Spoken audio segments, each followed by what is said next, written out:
Hello everyone, welcome back to my channel Educare Academy by Mandeep ma'am. आज मैं मनदीप आप लोगों के लिए लेकर आई हूँ PYQ का पार्ट 3 जिसकी डेट है 1/10/2021 शिफ्ट टू पार्ट 3। शुरू करते हैं क्वेश्चंस बिना किसी देरी के, क्योंकि नो बकबक ओनली फैक्ट्स झटपट। सो दोस्तों, पहला क्वेश्चन ये है कि डेक्कन ट्रैप निम्नलिखित में से किस कालखंड में बनना शुरू हुआ था। दोस्तों, पहले ये बताना चाहूंगी कि डेक्कन ट्रैप होता क्या है। एक्चुअली जो दुनिया के ज्वालामुखीय प्रांतें होती हैं उनमें से एक होता है डेक्कन ट्रैप। और ये किस कालखंड में बनना शुरू हुआ था? तो ऑप्शन नंबर ए, क्रिटेशियस काल में, क्रिटेशियस पीरियड में बनना शुरू हुआ था। डेक्कन ट्रैप है 66.25 मिलियन ईयर अगो बना था at the end of the Cretaceous period.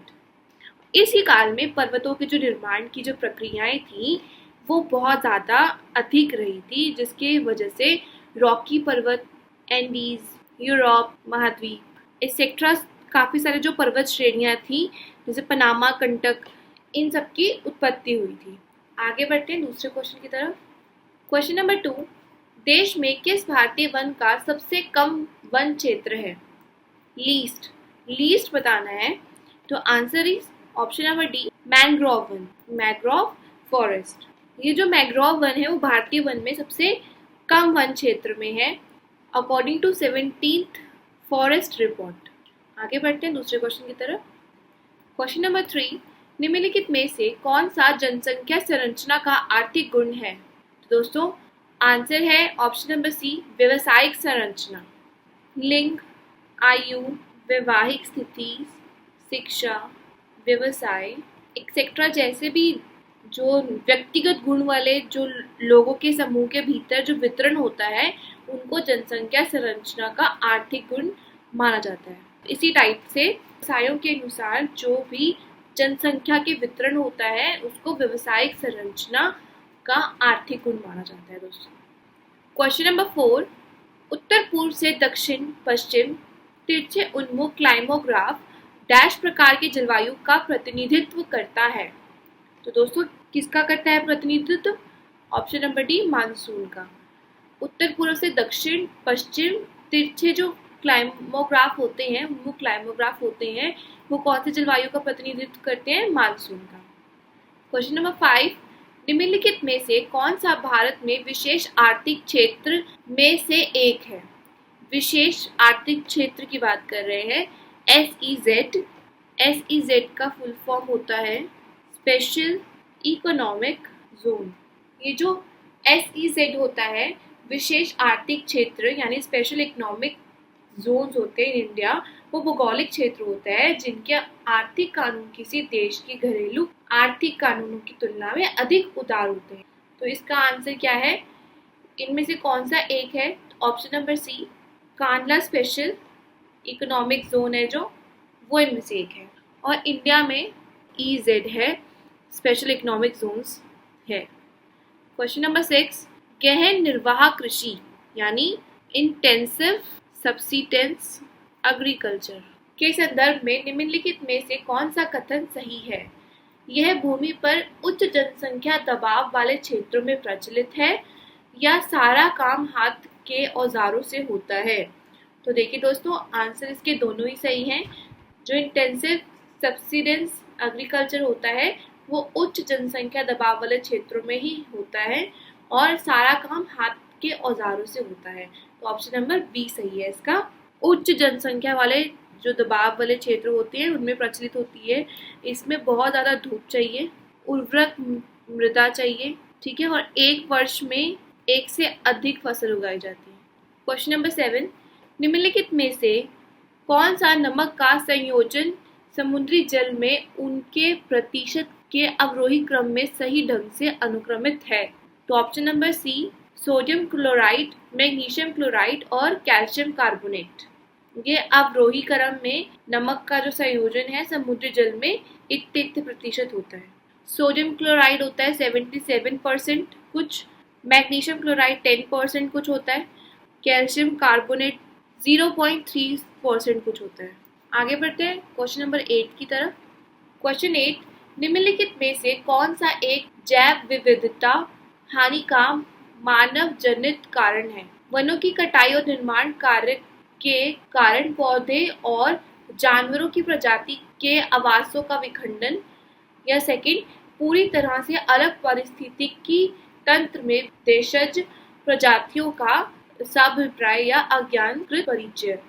दोस्तों ऑप्शन इसका होगा second B, option number B. ये दोनों ही बातें ठीक है। जैव विविधता हानि का मानव जनित कारण है, ये दोनों ही पॉइंट्स। क्वेश्चन नंबर 9, कपास का सबसे बड़ा निर्यातक कौन सा देश है? यानी एक्सपोर्टर कौन सा देश है जो सबसे ज्यादा एक्सपोर्ट करता है कपास को? आंसर इज संयुक्त राज्य अमेरिका।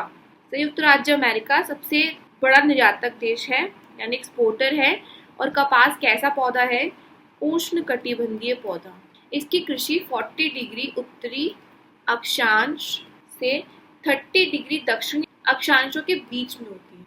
और जो अमेरिकन कपास के जो रेशे होते हैं वो काफी लंबे होते हैं। कपास को सफेद सोना भी कहा जाता है। आगे बढ़ते हैं। क्वेश्चन नंबर 10, प्रशांत सुनामी चेतावनी प्रणाली डैश में स्थापित की गई थी? कब स्थापित की गई थी? 1965 में। और इसमें प्रशांत महासागर के 46 देश और काफी सारे सीमांत समुद्र भी शामिल हैं। आगे बढ़ते हैं। क्वेश्चन नंबर 11, निम्नलिखित में से कौन सा एक अंतर्जात खतरा है? यानी एंडोजेनस है। एंडोजेनस खतरा कौन सा है? तो आंसर इज 1, 2, 3 तीनों ही है। ज्वालामुखी आपदा, सुनामी और भूकंप, ये तीनों ही क्या है? अर्थ से निकलने वाली एनर्जीज है। आगे बढ़ते हैं। क्वेश्चन नंबर 12, लाभ अधिकतमकरण के लाश सिद्धांत के संदर्भ में निम्नलिखित में से कौन सा कथन सही है? 1, औद्योगिक अवस्थिति एकाधिकारी प्रतियोगिता की स्थितियों द्वारा विलक्षित होती है। या सेकंड, किसी उद्योग की अवस्थिति में मांग को सबसे महत्वपूर्ण चर माना जाता है। तो आंसर इज 1 ए। दोनों ही बातें सही हैं। उद्योग अवस्थिति एक अधिकारी प्रतियोगिता की स्थितियों द्वारा विलक्षित होती है और उद्योग की जो अवस्थिति है उसकी मांग कैसी है उसके ऊपर बहुत ज्यादा निर्भर होती है और इम्पोर्टेंट होती है। क्वेश्चन नंबर 13, ग्रेटर हिमालय के संदर्भ में निम्नलिखित में से कौन सा कथन सही है? वह लघु हिमालय और शिवालिक की तुलना में कम वर्षा प्राप्त होती है। धौलागिरी पर्वत श्रृंखला इसी क्षेत्र में स्थित है। या थर्ड, यह लघु हिमालय के दक्षिण में स्थित है। दोस्तों ऑप्शन है इसका सी 1 और 2। ये लघु हिमालय के दक्षिण में स्थित नहीं होती, ये उत्तर में स्थित है। लघु हिमालय के उत्तर में स्थित है। और ग्रेटर हिमालय को हिमाद्री भी कहा जाता है, या महान, या तो आंतरिक हिमालय भी कहा जाता है। आगे बढ़ते हैं। क्वेश्चन नंबर 14, भारत की निम्नलिखित में से कौन सी रेशे वाली फसल काली मिट्टी पर उगाई जाती है? तो ऑप्शन आएगा इसका सही, ऑप्शन नंबर डी। कपास को काली मिट्टी पर उगाया जाता है। जो कपास होता है वो मलवेशी कुल का सदस्य होता है। मालवेशी कुल का सदस्य होता है और ये उष्णकटिबंधीय पौधा है। क्या है? उष्णकटिबंधीय पौधा। इसकी कृषि जो होती है 40 डिग्री उत्तरी अक्षांश से 30 डिग्री दक्षिणी अक्षांश के बीच में होती है। आगे बढ़ते हैं क्वेश्चन नंबर 15 की ओर। क्वेश्चन नंबर 15, अलकनंदा नदी किस ग्लेशियर से निकलती है? जो अलकनंदा नदी है वो सतोपत ग्लेशियर से निकलती है। अलकनंदा नदी का उद्गम स्थल है अलकापुरी स्थित सतोपत हिमानी से निकलती है और यह चमोली, टिहरी, पौड़ी, गढ़वाल जैसे जिलों से होकर प्रवाहित होती है। किससे किससे प्रवाहित होती है ये? चमोली, टिहरी, पौड़ी और गढ़वाल जैसे जिलों से होकर गुजरती है दोस्तों। और जो बद्रीनाथ जो तीर्थ स्थल है वो भी अलकनंदा के तट पर अवस्थित है। आगे बढ़ते हैं। क्वेश्चन 16, निम्नलिखित में से कौन सा तीव्र गति वाले भूस्खलन का एक प्रकार है? बहुत जल्दी जल्दी जो भूस्खलन होता है, फास्ट मूविंग लैंडस्लाइड क्या है? कौन सा है fast? Which is rock slide. Option number C. सभी जानते हो कि रॉक स्लाइड तो जल्दी जल्दी होता है ना, पहाड़ों में जाते हैं, कहते हैं ना पहाड़ खिसक गया। रॉक स्लाइड इसका पार्ट है। क्वेश्चन 17, भारत के निम्नलिखित में से किस राज्य या संघ राज्य क्षेत्र में करेवा मिट्टी पाई जाती है। करेवा मिट्टी कहाँ पाई जाती है दोस्तों? तो करेवा मिट्टी पाई जाती है जम्मू एंड कश्मीर में। और कश्मीर में करेवा का शब्द का जो अर्थ होता है वो होता है ऊंचा टेबल लैंड या ऊंचा मैदान। जो करेवा है ये मेनली केसर की एक स्थानीय किस्म है वहाँ पर, जो है की खेती, जफरान की खेती के लिए जो करेवा है वो यूज की जाती है, जो कि एक केसर की स्थानीय जाति है, स्थानीय किस्म है। आगे बढ़ते हैं दोस्तों। क्वेश्चन नंबर 18, मृदा परिच्छेद में किस सदस्तर को ऊपरी मृदा कहा जाता है? तो दोस्तों आंसर इज ए हॉरिजोन, जहाँ पे पौधों की वृद्धि के लिए अनिवार्य जैव पदार्थों का खनिज पदार्थों और पोषक तत्व तथा जल से संयोग होता है। ये सबसे ऊपरी खंड होती है जहाँ पर पौधों की वृद्धि के लिए अनिवार्य जैव पदार्थों का, खनिज पदार्थों का, पोषक तत्वों तथा जल से संयोग होता है। आगे बढ़ते हैं। क्वेश्चन नंबर 19, राष्ट्रीय राजमार्ग 1 यानी NH1 भारत के किस राज्य या केंद्र शासित प्रदेश में से होकर गुजरता है? तो दोस्तों आंसर इज जम्मू कश्मीर। इसकी कुल जो लेंथ है, लेंथ कितनी है? 456 किलोमीटर इसकी लेंथ है। आगे बढ़ते हैं क्वेश्चन नंबर 20 की तरफ। क्वेश्चन नंबर 20, चावल का सबसे बड़ा उत्पादक कौन सा देश है? कौन सा देश है चावल का सबसे बड़ा उत्पादक? ऑप्शन नंबर डी, चीन। चीन सबसे ज़्यादा लार्जेस्ट प्रोड्यूसर ऑफ राइस है। सेकंड पे आता है हमारा इंडिया और थर्ड पे आता है बांग्लादेश। और चावल एक ट्रॉपिकल क्रॉप है। क्या है? Tropical crop. इसको कौन सी मिट्टी चाहिए होती है? लूमी सॉइल, लूमी या क्ले। और राइस के लिए 150 सेंटीमीटर तक वार्षिक वर्षा की ज़रूरत होती है। और इसके लिए तापमान, बोते समय इसका तापमान होना चाहिए 20 डिग्री सेल्सियस बोते समय। और कट करते समय क्या होना चाहिए?